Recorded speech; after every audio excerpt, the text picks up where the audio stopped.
Before we get started, I want to share with you that I know your commitment to the customers and that you would go to any length to ensure that we are satisfied.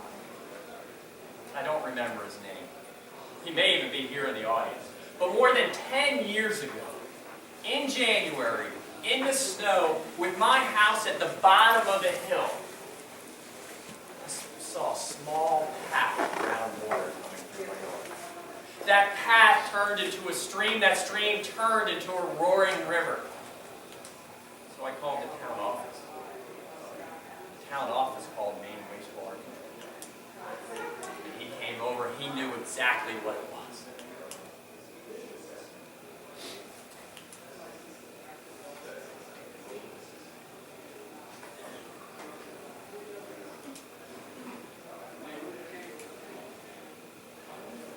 Then he said the town office called the wrong people. It was a water main break. Do you guys mess with all your customers?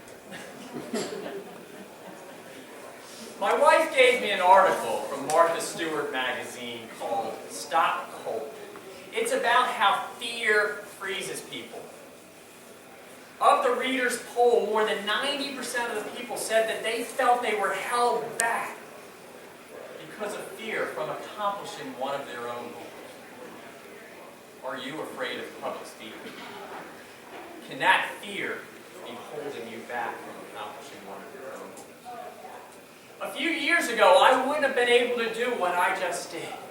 And that's coming from a communication major and a veteran of the corporate world of 22 years.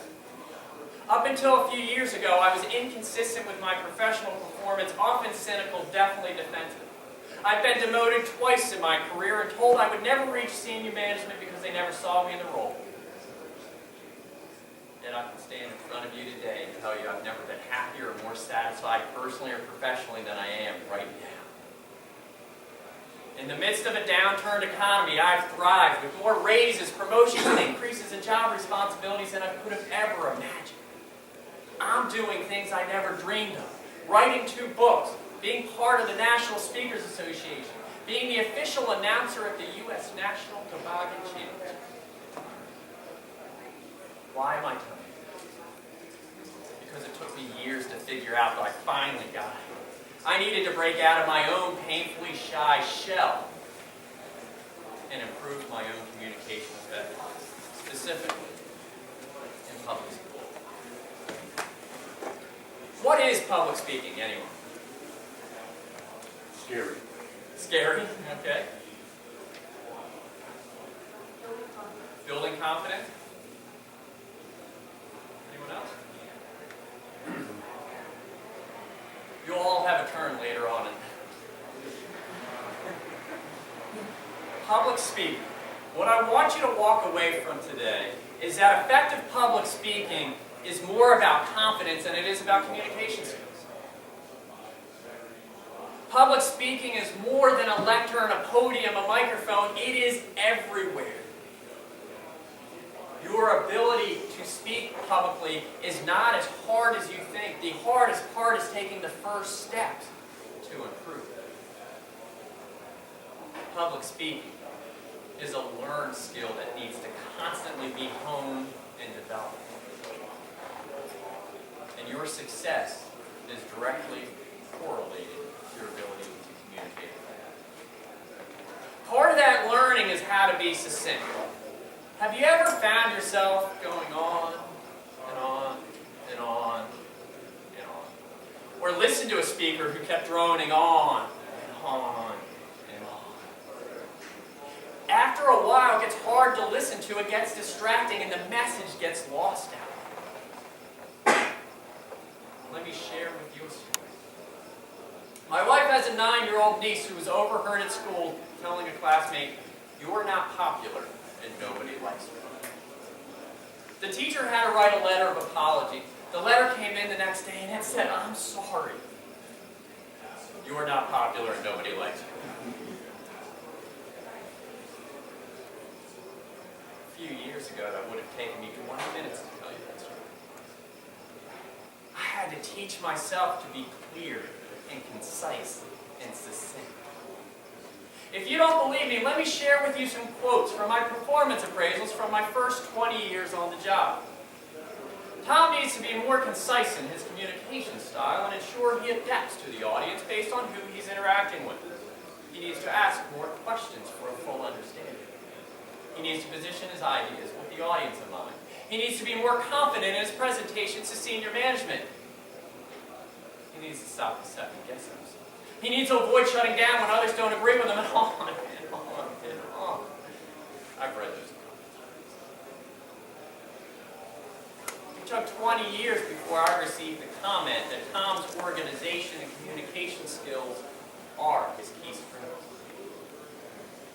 Up until that point, I can't imagine why I was never promoted on my own timeline.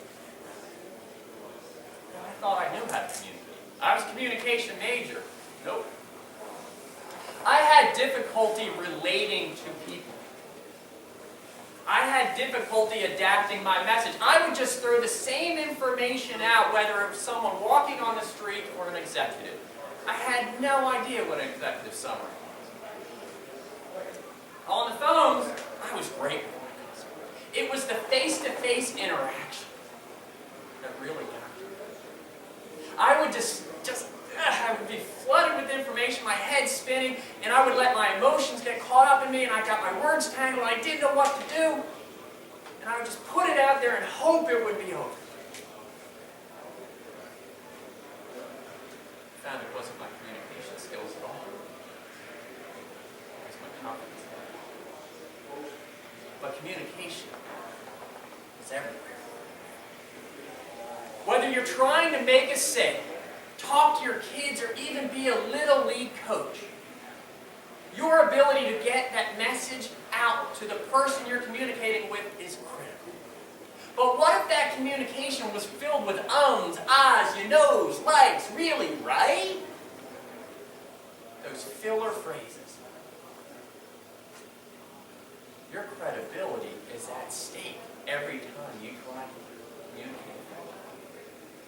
Does anyone remember Caroline Kennedy's run for the New York Senate in 2008? Didn't last very long. In her first televised interview, 30 minutes long, she had well over 100 ya-knows. It's not a coincidence she dropped out of the race a couple weeks later. Her credibility was at stake. Will people pay attention to you if you're stammering around, letting those emotions impact your ability to communicate effectively or to communicate with a clear mind? Are you afraid of public speaking? Many people would say yes. But if I was to ask you, are you afraid of success? I'm hoping most of you say no. There's a misalignment in our belief system. But how many of you have stopped to think about your ability to be heard, to be understood, to be taken seriously with your success? Your ability to communicate effectively will increase exponentially when you communicate. How can you improve your communication overnight? Is there an app for that? Actually, there is. You can go to the iTunes store. But from the traditional sense, one of my favorite sayings is that opportunity seldom labels itself. I joined Toastmasters. Toastmasters changed my life and career. It opened doors for me to write books, to compete successfully, to grow personally and professionally. I learned more in my 4 years in Toastmasters than I did in my 4 years as a communication major. Not because I wasn't taught how to communicate, but I wasn't taught how. What if I asked one of you to come up here and give a 2-minute presentation on any topic you want? To get these varying degrees of angst. But the goal is to be able to control those emotions and actually use them to your advantage. This comes with taking actions. Do you want to differentiate yourself? Think of it as a New Year's resolution. We all want to change on December 31st. we all revert back to our old habits on January 2nd. You're among the masses because most people want to improve.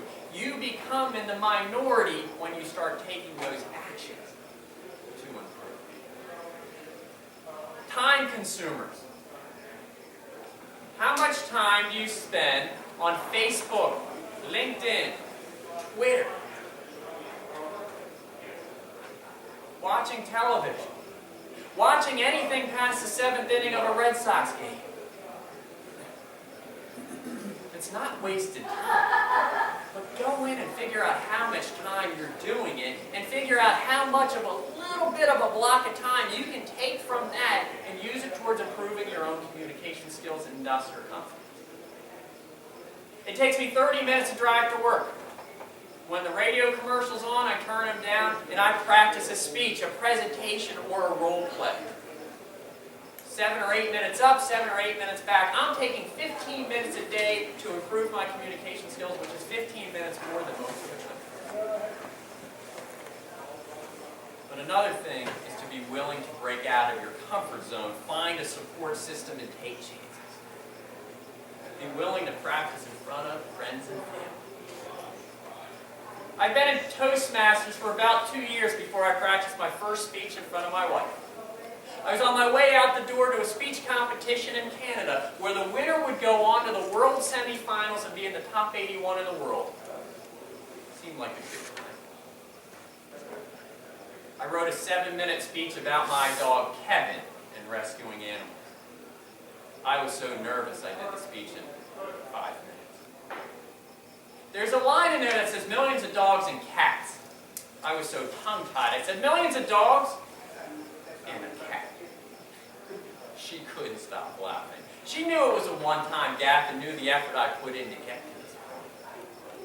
But I knew if I could do it in front of her, I can do it in front of anybody. My family's been there to provide me the feedback that I needed to hear and provide me the support to move me forward. My communication skills and my confidence level and my subsequent success grew exponentially when I involved family, friends, and colleagues in my learning process. But how hard is it to start taking these actions and be willing to make mistakes and then fix them? In another speech competition, I was the lucky contestant to have a jackhammer going off behind him. I was thrown. Years before, I would have screamed foul, I would have fumed over it and done nothing to fix it. Instead, I went home and I changed my practice routine to now encourage distractions. I practice my speech when the children are practicing the piano, the trombone, or the xylophone. I invite the dog into the room so I can step over him while he's howling. It helps with the focus and concentration. Even a little less bashful. I practice my speech in front of my dental hygienist while in the waiting room. All are actions to improve. It has made me more open, more bold, more confident. The point isn't for you to follow every step that I've taken. It's just to start taking some steps. Let me give you some other examples. Get a mentor. My mentor has been in the World Semifinals of public speaking on 3 occasions. He's won once and he's been in the top 9 in the world. He's also my chief competition. He has forced me to become better by being supportive and by holding me accountable. Be a mentor. By teaching others, it will force you to be conscious of your own communication. Build a network. I had no confidence to build a network before I joined Toastmasters, yet it paid dividends. Because of the economics, I was in one of 3 positions that were all consolidated together. I had been in my role for about 6 months. I wasn't the one selected. 3 hours later, I got a call from someone I used to work with a few years before, and she said, "Hey Tom, I have an opening. Do you want it?" I said, "Yes." And then I told her my story. She called me back the next day and said, "You can't have it." I spoke to 3 other people you've networked with in the past, and they all want you. Here are your 4 jobs. Put in the order in which you want them, and select the one you want. Network. If you get nothing out of today but this tip, I've won it. Create an elevator speech. Does anyone know what an elevator speech is? One of the hardest things it is for people to do is talk about themselves. Yet we have these opportunities that to present themselves, and we're not ready for it. We don't have the confidence to do it. An elevator speech is a 1 to 2 minute speech about you. Anyone know Robin Williams, the comedian? The comedic genius of impromptu? There's nothing impromptu about what he does. He's been honing it, preparing it, and practicing it for years. Go home over the next week and write a 1 to 2 minute speech about you, the blurb about you. And it shouldn't be, and I'll give you an example of, Tom's a banker, a speaker, an author, a trainer, a coach. I might actually start my elevator speech with, I transform people into who they really want to be. And then I can go into who I am. Your elevator speech should differentiate yourself. What's interesting is it happens more than you expect. A friend of mine was down in Charlotte and was literally on an elevator, and he was there with our CEO of 280,000 people and had 2 minutes to talk about himself. Be confident enough to be able to do it. I can't remember what I had for dinner last night, let alone the stories that have happened to me in my 44 years. Keep a folder or a notebook. We'll talk a little bit more about this. But here's your chance, if you have a story that might have some type of meaning somewhere in the world, put it in a folder and let it germinate and come back to it. There are many chances you will have to actually use that and pull it out for a presentation. Or just home use it. Every person has a story. Every person's story has some type of relevance. In fact, your stories can influence someone to take action, to inspire them or motivate them. If you can articulate your passion, your drive, your intentions, you can make a difference to one person or to many. But let's figure out how to do it. So you're ready for some action. I'm going to let you in on a little secret. The more you do it, the more comfortable you're going to be. Experienced speakers still get anxious, but they know how to control it and use it to enhance the presentation. If you remember your first date, you got that anxious feeling because you're out of your comfort zone. It's that same feeling of anxiousness. But if you were lucky enough to stay with that person for a while, you get more comfortable. And if you were lucky enough to ask them to marry you, and they said yes, it's because you were more comfortable to ask that question. And if they were lucky enough to say yes, that elation is the same feeling experienced speakers get when they're in the moment. But anyone who's ever dealt with problems in the past know that to solve problems, you have to figure out what the root cause is. Here's my 10-year-old daughter getting her ears pierced. Here's my 10-year-old daughter standing victoriously. All of you can think back to a moment of your own success like this. That's our goal. But why do people get anxious? If we can understand the whys, we may be able to figure out the hows to fix it. We're anxious because we're out of our comfort zone. You're in a new situation, you're in a new environment. New equals stressful. Let me give you an example. Have you ever driven anywhere and were lost because you didn't have a map or a GPS? Every wrong turn that you took, your anxiety built up. We have this anxiety that builds up because we risk fear. We have this anxiety build up because we fear embarrassment. We punish ourselves with what if. What if I fail? What if I'm embarrassing? What if I'm boring? Then I'll tell you to prepare enough not to be bored. Prepare as best as you can and don't be bored. What if I was to start my presentation today and said, hi, I didn't sleep very well last night and I'm not really prepared for this presentation. And, oh, hi, how you guys doing?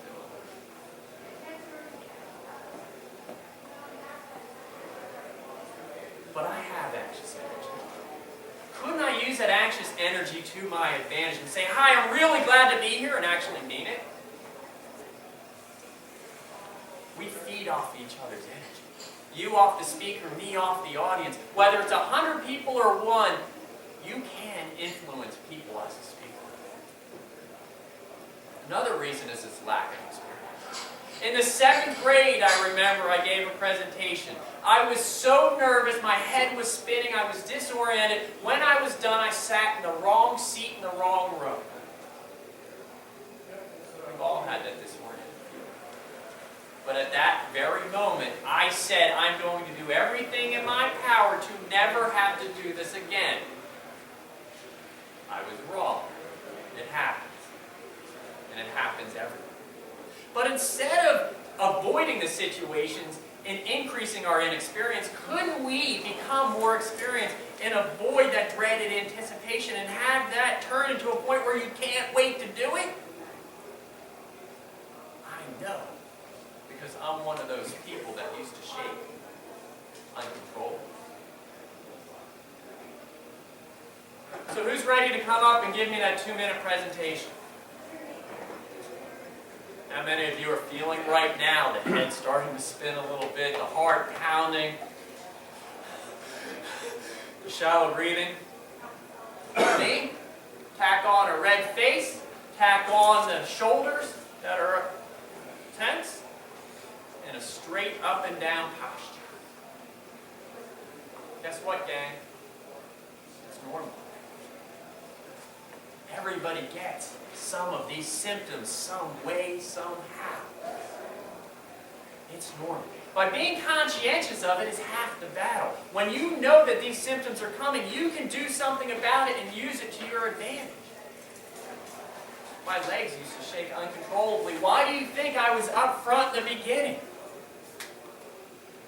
I was getting loose. I was getting to know you, the audience. My blood was flowing. But how many of you have heard that you'd rather die than public speaking?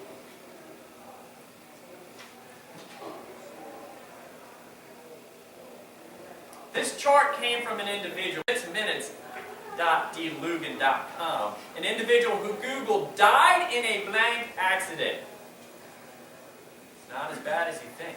We carry this death perception, but the good news is public speaking didn't even make the Google death list.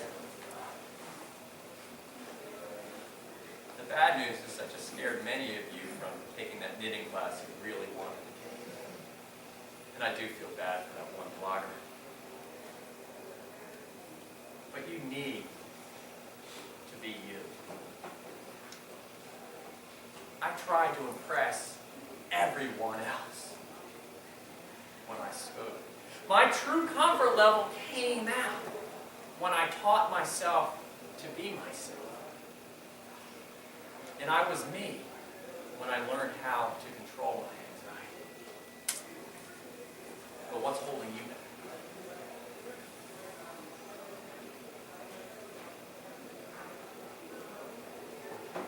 A professional speaker's axiom is you don't have to be funny unless you want to get paid. But we're not all aspiring to be professional speakers. But humor adds to the quality of the presentation. It lightens the mood, and it breaks up the monotony. I was in a presentation a couple of weeks ago. It was an hour long. It had 100 slides. This is where you can bring in your personal stories. This is where you can check out your notebook and your phone. Your stories have a message that they support. You just have to find it. So for example, what if I wanted to emphasize to you the innocence of children? Let me share an example. My wife and my 14-year-old, very naive 14-year-old daughter were driving down the road when my daughter asked what that building was. My wife very reluctantly said, it was a topless bar. Now before you think I'm about to go down this inappropriate path, my very naive daughter said, what do they do when it rains? In another example, when my daughter was 5 years old, we were all playing a kid's charade game and she was having difficulties acting it out. So she asked if we wanted a hint. We said, sure. She said, it rhymes with Mowboy hoots. Personal stories anchor the message. You may not remember my message of the innocence of children, but you may remember the topless bar, you may remember Mowboy hoots. That will bring you back to the message. We're not looking for comedians, but it is proven that learning sticks when the audience is a little loose. People will pay attention to your message. You just have to find ways to relate to it. Whether it's through perfection, whether it's raising children, whether it's being parents, whether it's learning from our own mistakes, there is a connection to be found amongst all of us. A side note, humor is meant to be shared. Make sure you keep it appropriate. You make sure you give the appropriate credit to wherever you go. Now, how many of you have ever driven down the road and have seen something funny? I remember when I was 8 or 9 years old, we used to always drive by this restaurant that would have this sign that said, prime rib, dancing. And I'd always get this chuckle out. We're surrounded by funny things that we can use to get our message across. And we find oftentimes that the visual clues or the unexpected always bring a smile to someone. One of my daughters showed me an email that had been going around from funnyexamsquestions.com. The first question, briefly explain what hard water is. Ice.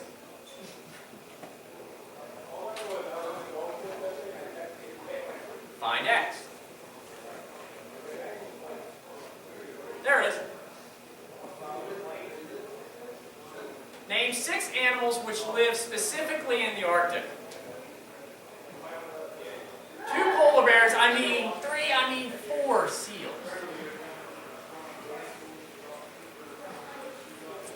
Where was the Declaration of Independence signed? Anybody? At the bottom. At the bottom. Again, the goal isn't to be a comedian, but even in business, a laugh goes an awful long way to reduce the tension if you can find a topic that relates to the audience, as your colleague had done with me several years ago. Make the fear go away. You can't. But you can control it. Imagine a speech contest at the state level and I can't remember the first line, but I can remember the second. Imagine with a shot on the line to go to the world semifinals of public speaking, and 2 minutes in, I repeat a line. In both of those cases, I gave the speech of my life after the mistake. Why? Why do you think?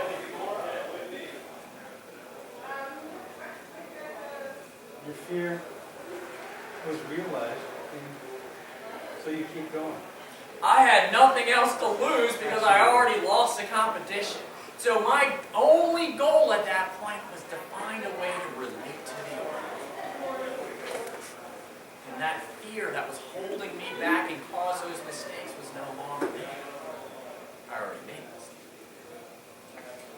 But I realized I had to change my practice routine. I couldn't just recite the lines in the car anymore. I had to start practicing my speeches as if they were a full-blown dress rehearsal. I learned about the importance of practice and preparation because I had learned that I had been one-dimensional in my approach before. My approach was memorizing. I realized there's more to an effective presentation. And that is voice inflection, facial expressions, gestures, delivery are all part of the presentation experience. Just think back to any of the time where you just tried to wing it. It becomes pretty obvious. But winging it happens a lot more than you think. So how can you prepare? Write it out. All the way out. By initially writing it out, you get to ensure and you are certain that the material is organized, it has substance, it's in the order in which you want to do it. Once you've done that, then you can either memorize it, you can cut it down to note cards, but by writing it out, it allows you to choose the words you want to use. It gives you a chance to practice the points you want to emphasize, practice the points you want to repeat. It gives you a chance to write out your cues, the physical aspects of it, the gestures, facial expressions. And once you're done practicing, practice it again. Repetition. Practice more than once, practice more than just reading through it. I read that the average professional speaker practices 20 times before the event. Practice in front of a mirror.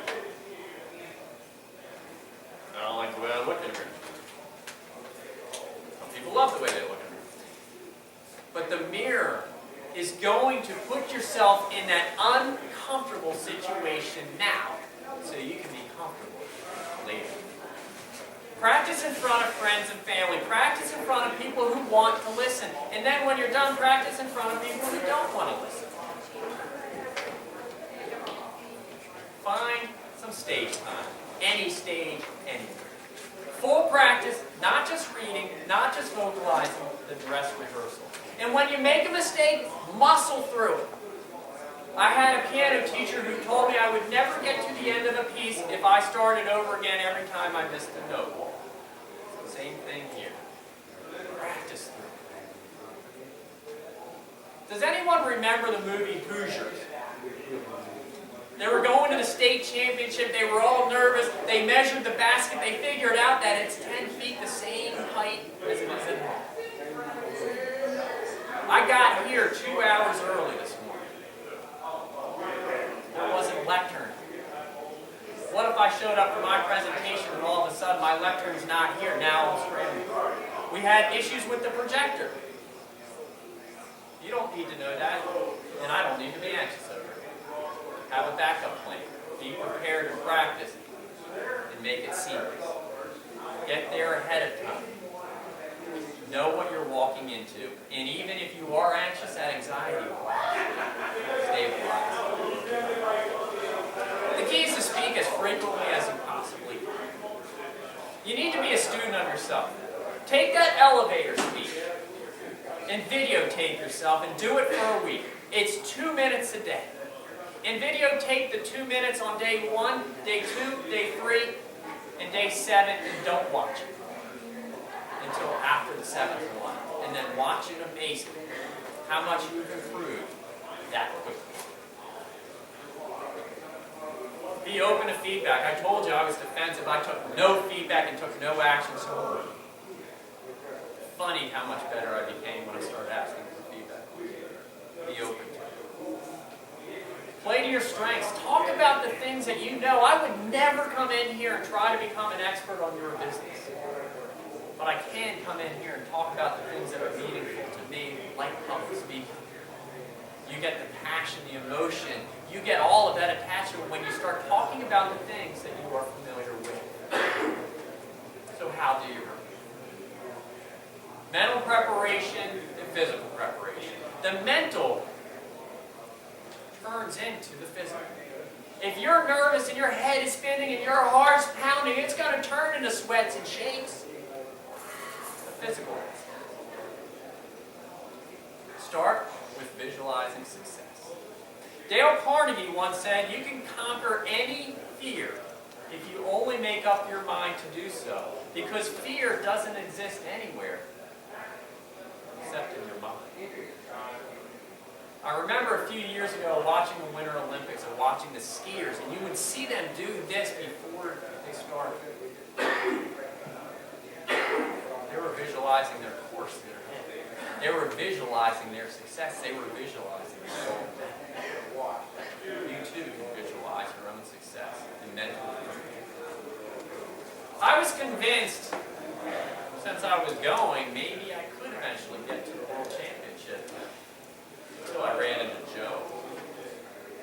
Joe had been working out in the morning. I said to Joe, I saw you give a presentation 6 months ago at one of the conventions. I took a lot of the stuff that you taught and I'm doing it tonight in the competition. He said, that's great. I said, are you competing tonight? He said, yes. Aren't you a professional speaker? Yes. I said, no. I found out before the competition that 4 of the 8 speakers were professional. My confidence was shot. I convinced myself once again I couldn't do it. I had the communication skills at that very moment. I didn't have the confidence. But part of the learning process is, again, learning to prepare, learning about the audience. I talked to Aubrey. We communicated. I went to your website. I figured out what you guys were about to ensure that I had something to say to you that can relate to you. When you learn how to relate to the audience, it's no longer about me. It's about the audience. You've got to believe that the audience is here to listen. But here's another thing about fear. Fear equals anxiety, or doesn't it? Could that feeling of fear, feeling of anxiety actually be anticipation? Could it be excitement? Could it be that you just can't wait and it's impatient to get the message out? Just make sure you have a message that the people want to hear. So you get through the mental preparation, now it's a physical preparation. It's not going to be earth-shattering, okay? Take some deep breaths. Stretch out the tension.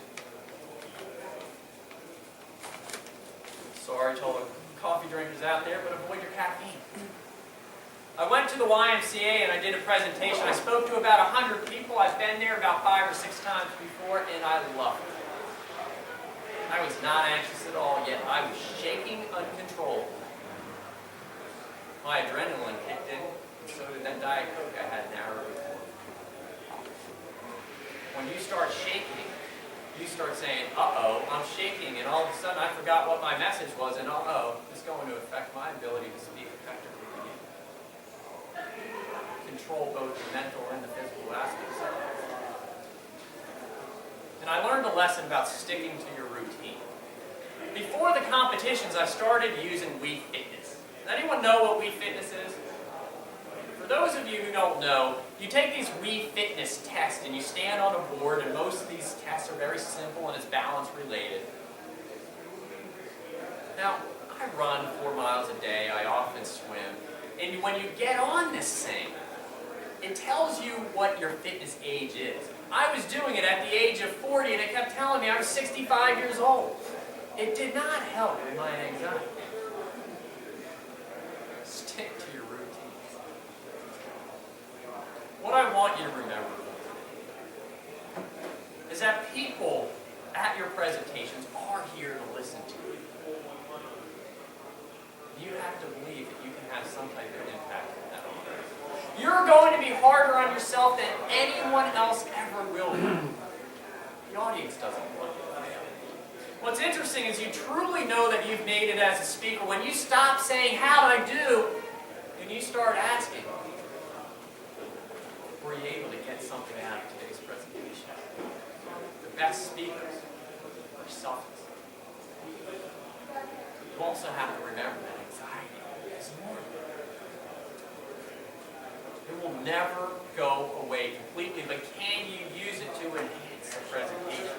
In a very stressful competition moment for me, I asked one of the competitors what they did to relax, and he said, I live in the present. You will never be on this stage talking to this audience ever again. You won't be here to share that experience at this moment. So live in the present. And start your progress from fear to success. I hope you noticed throughout this presentation that I use various methods to show you that they all are effective in their own way. I started with a presentation out front, which I hope was motivational. I did a presentation with notes, and then I've done a presentation with PowerPoint. Each are effective in their own way. I'll be at the MWWCA table for about an hour after this if you have questions, comments. I do have 2 books that are going to be published in the next 2 weeks. I can take advanced sales. The books are called The Transformation of a Dowd and Thomas, Growing from a Cynic to a Professional in the Corporate World. And the second is From Fear to Success, the Practical Public Speaking. What I want you to walk away with from today is that effective public speaking is more about confidence than it is about communications. Public speaking is more than a lectern, a podium, a microphone. It is everything. The hardest part of public speaking is not the actual event. It's taking the first steps to improve.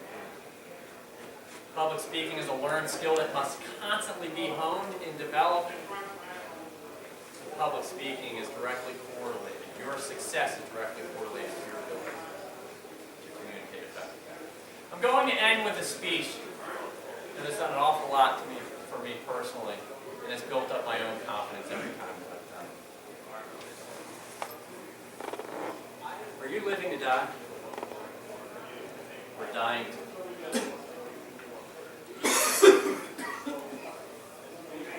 Dying to live.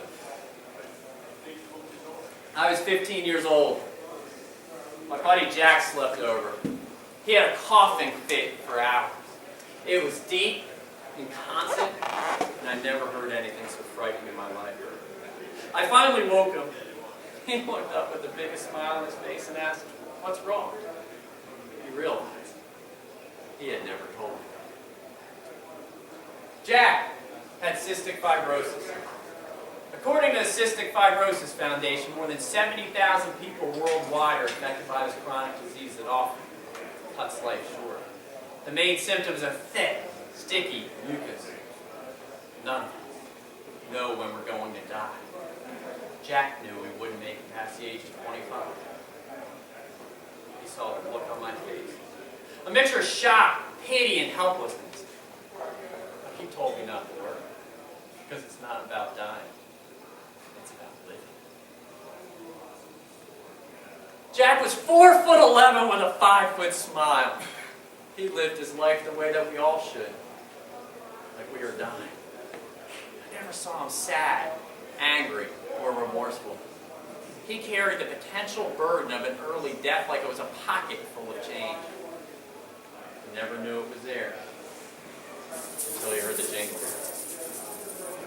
Or in his case, the coffin. Through high school, Jack was an active student with a zest for life, but unable to participate in sports. He took great joy in being behind the camera. He would often hand his candid shots of our playing and would simply say, "Live life." He also wasn't afraid of being on the other side of the camera, where he always jumped in front of a yearbook picture screaming, "Isn't life great?"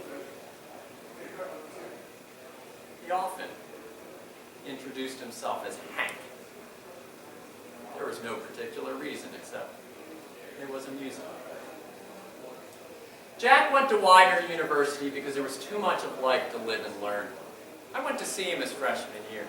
We were stopped by a campus policeman as we were walking down the street. For laughing too hard. He thought we were being mischievous. We weren't. Still suspicious, he told me to never come back again. I told Jack I would die if my parents ever found out. He laughed. Said it's not about dying. It's about living.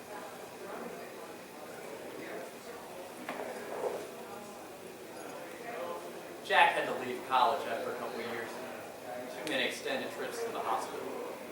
While many of us were waiting for our first legal beer, Jack was hooked up to tubes planning his own funeral. Still, the signature smile never left. He never wanted pity, but he did like a good laugh. Even on the day his casket rolled up the church aisle. He had the Rolling Stones song, "You Can't Always Get What You Want," playing. I laughed and cried simultaneously for the first time ever. There was a problem. I was just handed a gift. A lesson in life at the tender age of 21. I didn't know how.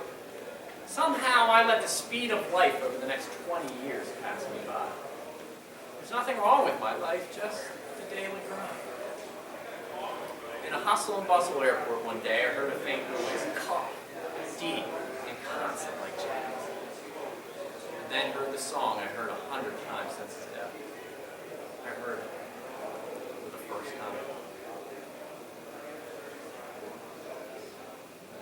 A flood of repressed memories came back. I grabbed the old yearbook when I got home.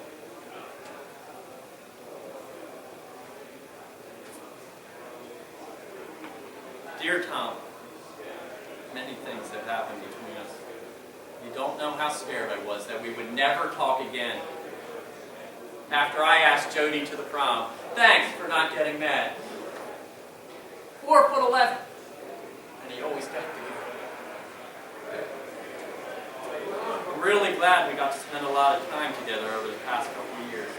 Well, I will end this, not with goodbye or good luck, but with remember to live life. Jack. I opened that gift and began to live my life to the fullest. I taught myself the piano. I took up fly fishing, and although terrified of heights, went up in a hot air balloon. I even wrote a book about my own professional development and transformation. You can't always get what you want. But if you try sometime, you just might find get what you need. I needed Jack. Even 20 years later. He lived his life to the fullest, and I had wasted time. We all know that we are dying. But how many of us are truly living? Are you living to die? Or dying to live? I went to a takeout restaurant the other night. When they asked for my name, I simply said Hank. Thank you very much.